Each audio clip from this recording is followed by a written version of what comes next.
Good morning. Welcome to the LIU LearnOn webinar series. This morning's topic is AT, or Assistive Technology for Literacy, and we're going to discuss I'm going to share some free online support. Some of these things are always free. Some of these things are currently free. And, okay, oops. I'm having the worst. Here's a listing of, I don't know if you've attended some other online trainings or not before, but the introductory slides do remain the same. Excuse me. This is a list of our team members, the ed tech, the special education, the educational services teams who are helping, bring these webinars to you. And there's my contact information at the very bottom. And I do have a slide at the end that shares that information. I want to go over some Zoom webinar meeting norms. Now, this one's going to be a little bit different just because it's a really small group of live attendees.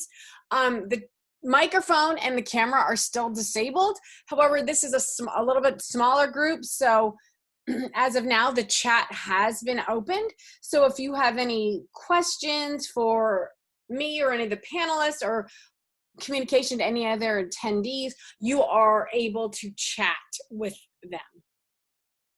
But it's not necessary. But that's just, again, due to the number of attendees. If it gets too large as a thing goes on, that may be closed. You can certainly always use the Q&A function at the bottom to post questions, but remember, those are visible to everyone, and somebody will be monitoring the Q&A during the training. Please raise your hand if you'd like to use a microphone. Again, you don't have to do that right now because the chat is currently enabled. And don't leave before you do your Act 48 credit link. Some LIU 12 resources. Again, if you've seen some presentations before, you've heard these, but it doesn't hurt to share them again. Act 48 credit. At the end of the webinar, anytime you take one of these, you're automatically redirected to a Google form to complete with Act 48 credits. You do need your PPID if you're a Pennsylvania educator.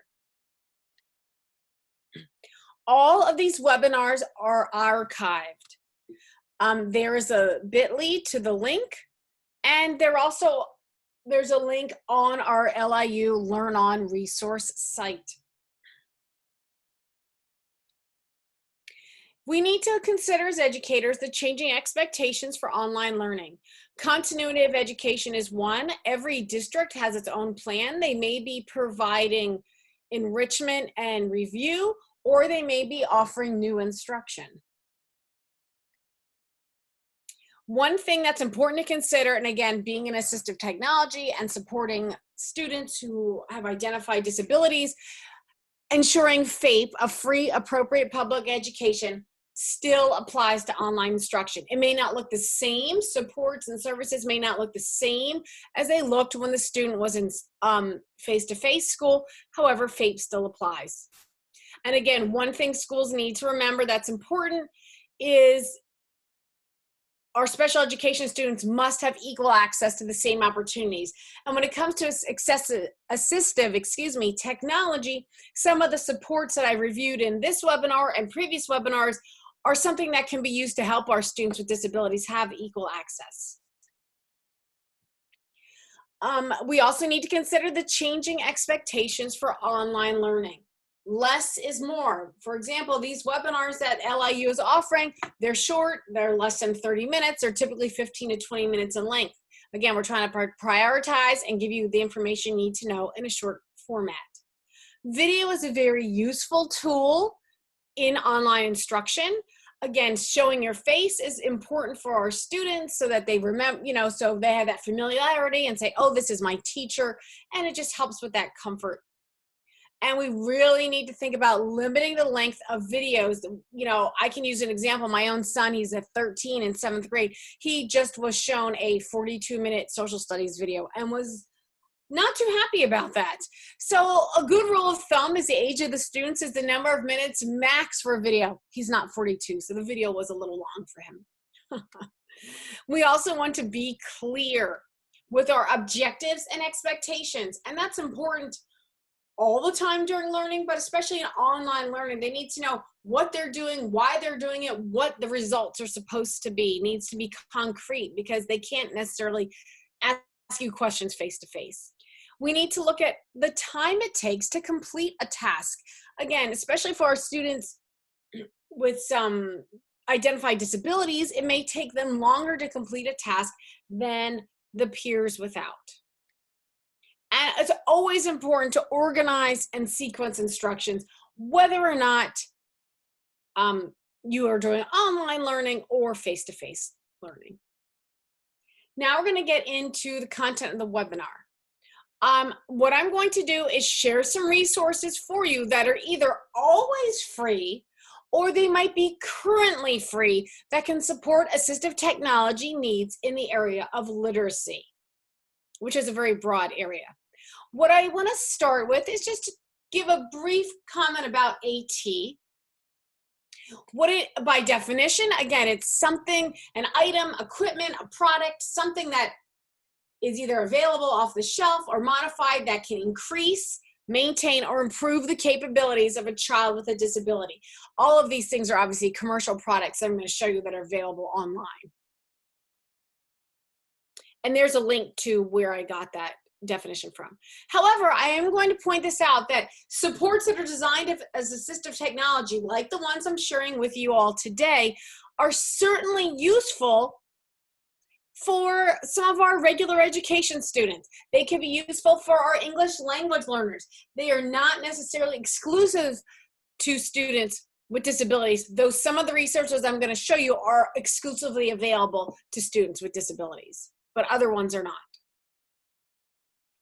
I want to talk a little bit about what is AT for literacy. I think a lot of people, when they think of assistive technology, they think of your students in wheelchairs, your students with physical disabilities, maybe our students with cognitive disabilities, our students who are nonverbal, who use devices to communicate, who need switches. But assistive technology covers a lot more than just those types of needs. These are some of the examples of what AT supports for literacy are. These may include text-to-speech, digital and audiobooks. Now, I'm not going to discuss digital and audiobooks today because I did a webinar on that topic yesterday, and you can certainly find that in the slides and the video in the archives. So that is a part I'm not going to discuss today. OCR, optical character recognition. So that's things to read documents. Graphic and organizers can be considered AT for literacy. Annotation tools. The other day when I presented on Chrome apps and extensions, I did review some PDF annotator tools. When I present next week on some iPad apps, I'm going to be talking about that a little bit again. So I'm not really going to get into that, though some of these resources do have these options built in. Display controls, that's your built-in accessibility options. I do have information on that available on the assistive technology page within the LIU LearnOn website. And dictionaries and thesauri. And yes, that is apparently the correct plural of thesaurus. So again, some of these supports I'm going to show you will have some of these things built in, others will not. But I just want to give you an overview of what exactly is included in AT for literacy, just because it's an area a lot of people don't think about. The first resource I'm going to share with you is Bookshare.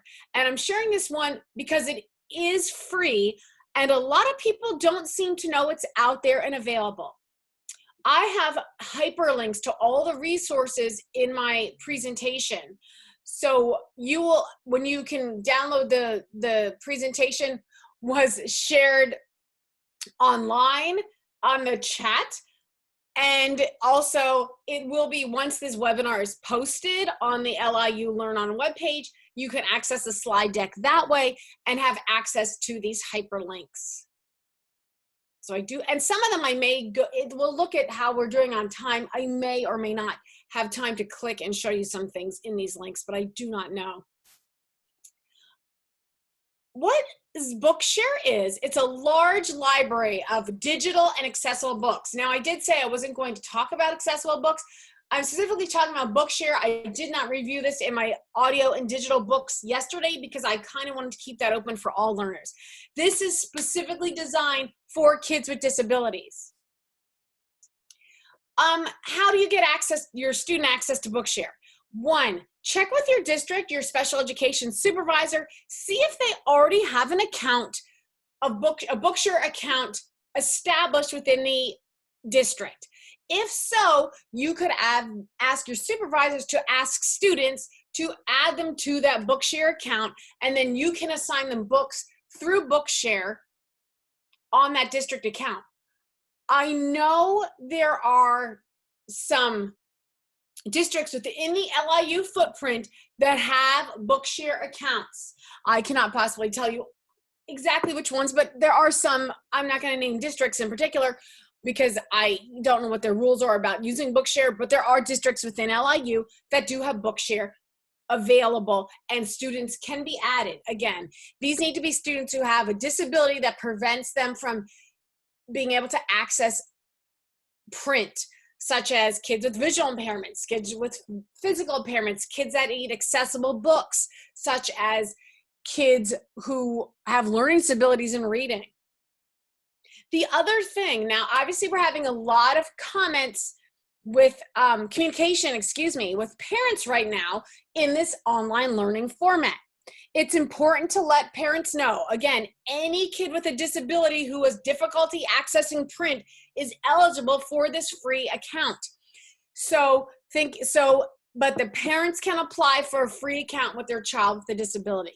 So you as a special educator cannot go in and make an account. You either have to go through your district account, or you need the parent could do their own account. And it's I've never done it as a parent, as I don't have a child with a disability, but from my understanding, it's very simple information that they need to share in order to get their child a free account. And again, any child with any type of access to print difficulties is able to apply for a Bookshare account for their child. Next, I'm going to talk about is Kurzweil 3000.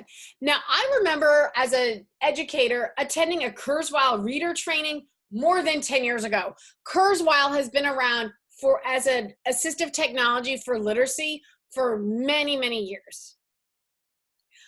I have some hyperlinks in here. Again, in the interest of time, I'm not going to go into them. I'm just sharing the resources.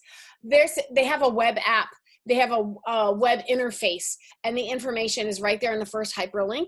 They currently are offering free subscriptions during the COVID-19 crisis.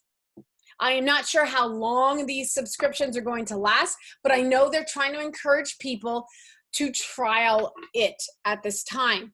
And this is a link to that information of how you can get a free subscription. If you're not familiar with Kurzweil and their programs, Kurzweil offers reading and web-based learning support.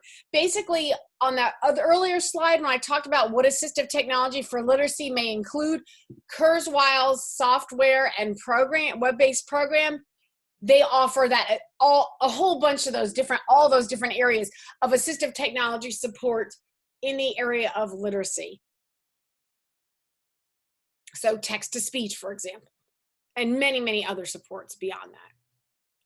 There are some sleeper features. Again, I hyperlink the PDF in there that they're trying to promote as other reasons to trial Kurzweil right now that you can gladly click on and review if you want to look into getting a free trial. One thing that they are requiring to get their free trial right now is to set up a free webinar with our local representative. Her name is Denise Feisel. I have actually attended free webinars with her in the past, and she will be if you email her, she'll be more than willing to set up a free trial. And this is even in the future, like, well, I want to know about Kurzweil. I'm not familiar with it. Set up a free trial, even if you don't want to do one right now during COVID-19. You could set up a free trial, a free webinar to learn about a trial in the future, if that's something you're interested in. So that's Kurzweil. This is one. Speechify is one that can be useful for all students. It is free. I mean, there's a paid version, but you can get a free version. there's the website of how you get Speechify. What it does, it offers text-to-speech in any operating system. It also has an iPad app, an Android app, and a Mac app. I have personally, it has a web app. I personally have Speechify on my computer as a Chrome app and extension. I did do a presentation on Chrome app and extensions early last week. If you need more information on that, webinar of how you install it, just go to that webinar, look at the slide deck. But it works, it's pretty easy. Basically, it's going to read text to you, and you can pick which languages. So again, that's helpful for your English language learners. They might need to hear the text from the teacher from a website, for example, in Spanish. All you do is go in and you highlight the text, and it will read that text to you in whatever language you choose. What it says it can do is read websites and imported text. I was experimenting with it yesterday. I could get it to read as a PDF in my Google Drive, but I had to open the PDF as a Google Doc, and you highlight it and hit play, it reads it.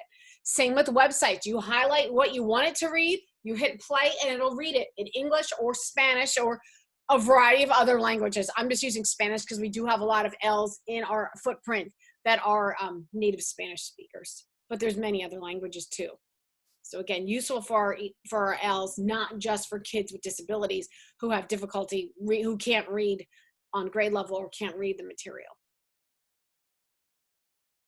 It's able to sync across devices also, which I've never tried, but that's what it says it does. Clicker products.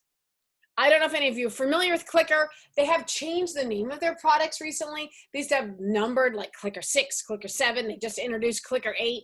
Now they introduced it something new. Clicker at Home is for elementary students. It's written expression support. So again, AT for literacy certainly can include that written expression component. Clicker 8 is available on Windows and Mac. Clicker Writer is what it's called on iPad and Chromebook. It didn't used to be called that. It used to be called something different. This is what they just literally just updated, I want to say February.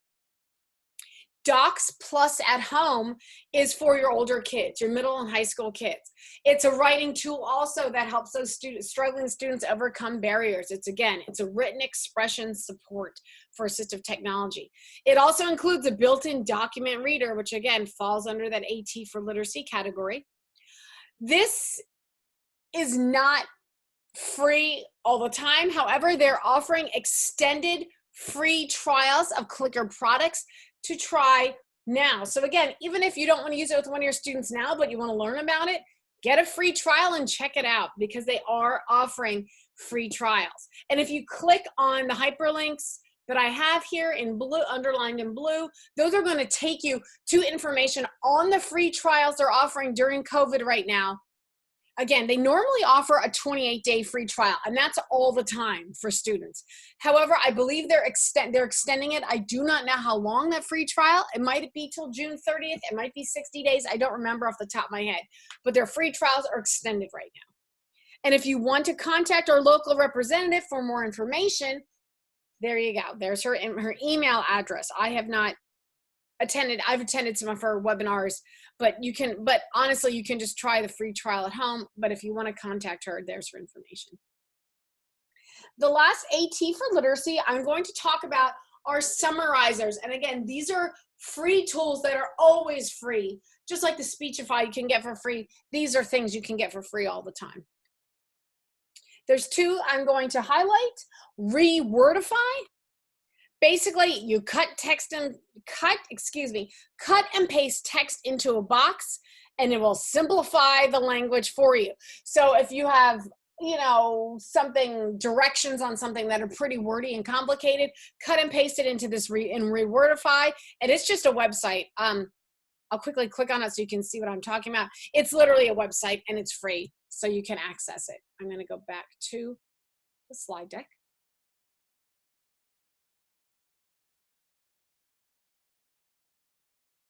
So again, you can use that to simplify directions. Another one is summary. Yes, without the vowels. As a speech pathologist, that kind of bugs me, but that's okay. But what this does, it summarizes text into a set number of sentences. And you can either upload a PDF file or just paste a URL. And I was messing around with this a little bit yesterday. I was having some issues with the PDFs, but you can certainly try it. But if you paste a URL, for example, if it's an article online students are supposed to read and it's very lengthy, you paste that URL and it'll give you a much shorter version, a summarized version of that content. So again, if it's just too overwhelming for your kids, or they just can't possibly read something that lengthy. So those are the resources I wanted to share in terms of AT for literacy, either things that are always free or are currently free right now with COVID-19.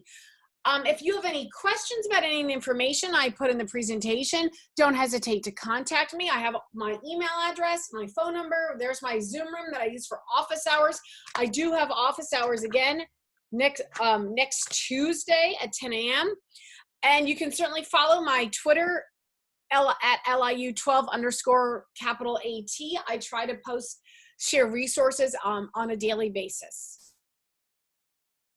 This is the link to the schedule of our LIU 12 webinars and where you can register. And please complete an evaluation in addition to your Act 48 that you'll have to complete. Please complete an evaluation. Your feedback is very important so we know what topics you want to hear about, what we're doing well, what you think we should work on, because we are learning along with all of you. Thank you very much for attending the AT for Literacy Free Supports webinar this afternoon. I hope you have a wonderful day.